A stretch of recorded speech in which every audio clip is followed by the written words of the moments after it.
ಸಮಗ್ರ ಅಭಿವೃದ್ಧಿ ಮಾಡಬೇಕು ಅಂತೇಳಿ 227 ಕೋಟಿ ರೂಪಾಯಿಗಳ ಒಂದು DPR ಅನ್ನು ಮಾಡಿ ಒಂದು ಸರ್ಕಾರಕ್ಕೆ ಸಲ್ಲಿಕೆಯಾಗಿದೆ.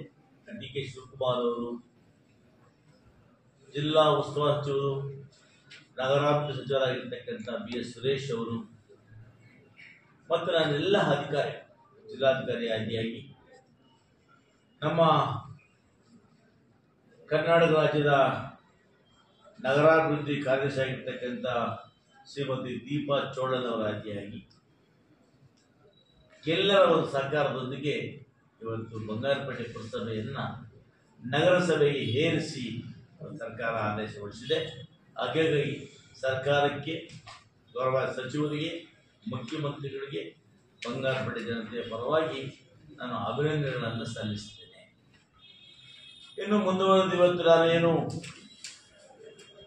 ನಮ್ಮ ಬಂಗಾರಪೇಟೆ ನಗರಕ್ಕೆ ಸಮಗ್ರ ಅಭಿವೃದ್ಧಿ ಮಾಡಬೇಕು ಅಂತೇಳಿ 227 ಕೋಟಿ ರೂಪಾಯಿಗಳ ಒಂದು DPR ಅನ್ನು ಮಾಡಿ ಒಂದು ಸರ್ಕಾರಕ್ಕೆ ಸಲ್ಲಿಕೆಯಾಗಿದೆ.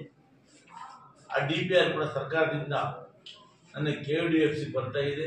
KODFCಯಿಂದ ಆ ಹಣವನ್ನು ಮಂಜೂರು ಮಾಡಿಸಿ ಸಮಗ್ರವಾಗಿ ಸೂರ್ಯಜ ನಿರ್ಮಾಣ ಮಾಡಲಿಕ್ಕೆ ನಾನು ಪ್ರಯತ್ನವನ್ನು ಪಡ್ತೇನೆ.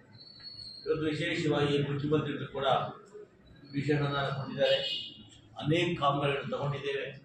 ಇವತ್ತು 8 ಕೋಟಿ ರೂಪಾಯಿ ವೆಚ್ಚದಲ್ಲಿ ನಮ್ಮ TPS ಆಫೀಸು ಮತ್ತು ಕಚೇರಿ ಸಭಾಂಗಣವನ್ನು ಮಾಡ್ತಾ ಇದ್ದೀವಿ. ಪುರಸಭೆ ಕಚೇರಿ ನವೀಕರಣ ಮಾಡ್ತಾ ಇದ್ದೀವಿ. ರಂಗಮಂದಿರ ಪೂರ್ತಿ ಮಾಡ್ತಾ ಇದ್ದೀವಿ. ಇಂಡೋರ್ ಸ್ಟೇಡಿಯಂ ಪೂರ್ತಿ ಮಾಡ್ತಾ ಇದ್ದೀವಿ. ಕನ್ನಡ ಭವನವನ್ನು ಮುಗಿಸ್ತಾ ಇದ್ದೀವಿ. ಮತ್ತು ಗುರುಭವನವನ್ನು ಮಾಡ್ತಾ ಇದ್ದೀವಿ.